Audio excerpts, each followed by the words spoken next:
Let's cheer for Eddie. Eddie.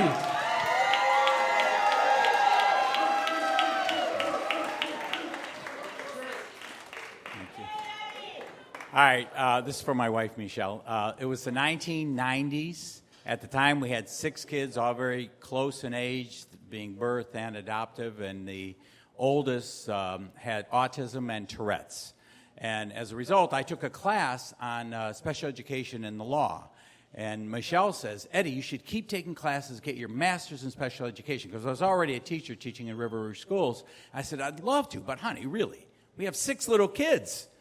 And Sammy, I mean, his behavior, the communication difficulties, the yelping, the screaming, the obsessions, were so intense. Like at this point, one of them was moving all the furniture, out of the living room into the dining room, and out of the dining room into the living room. And you can't stop him. He was a little guy dragging around, scratching up the floor, but you just stayed out of his way till he was done.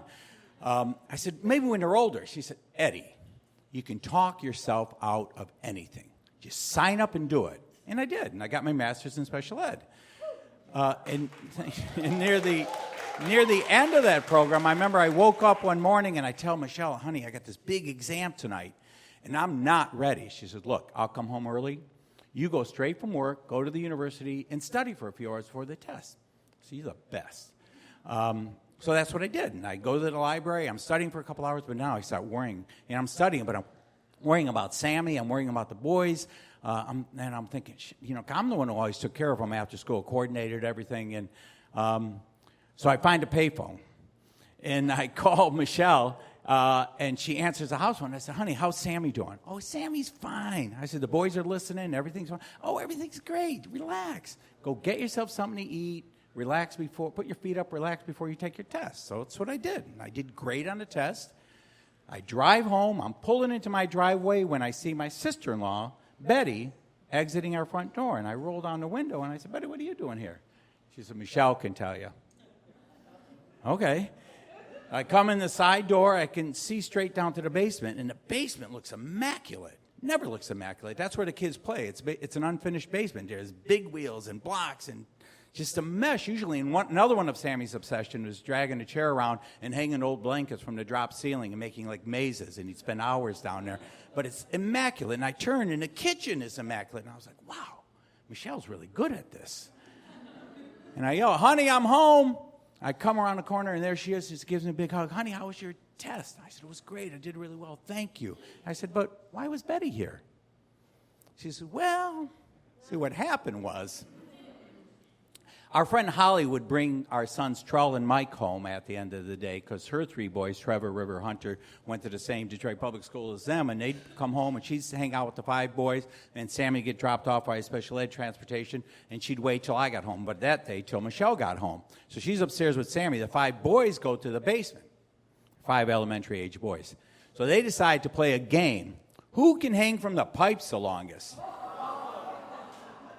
So they're little. To get up on the pipes, they got to step up on the water meter. So one of them stepped on it one too many times or just the wrong way, breaks it away from the pipe, flooding the basement. They don't yell for help. Holly's upstairs with Sammy, trying to keep him from moving furniture. And Trell comes walking by with a stack of towels. What are you doing? Wiping up the water. Water? She goes down to the basement to see this mess, all the blankets that are knocked down, everything's soaking wet, and she's yelling at the boys just as Michelle comes in the side door with Josette, Taryn, Elizabeth, the little one she's picked up from preschool and daycare, and hears all this yelling. She goes down to the basement. Oh, my God, what the... She tells Trell, go next door and get Calvin, our neighbor. And she comes upstairs, and she calls my brother Mike, who's Mr. Reliable. And Mike's not there. Betty answers the phone. Mike's at work, but I'll call him. You know he'll leave work and come help. He'll just tell him it's a family emergency. So she calls the plant, and he leaving. But amidst all this chaos, she hangs up the phone, and it rings again. It's me. Hi, honey, I'm just calling to see how Sammy's doing. Oh, Sammy's fine. Everything's fine. Are the boys listening? Oh, yeah, everything's great. Go put your feet up. Get yourself something to eat. Relax. Take your test. So Mike comes over to get a hold of the water department. They come out real quick. They swap out the water meter. She has the boys clean up. Of course, they're yelling at them the whole time to clean up the basement. Betty shows up with a bunch of food because the water's off, and Michelle doesn't have time to cook, and they all eat dinner. Of course, Mike goes back down to the basement, has the boys, picks them up, puts them on the pipe again so he can get a picture of them.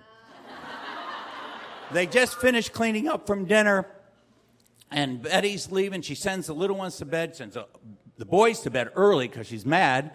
And when I walk in the side door and say, honey, I'm home,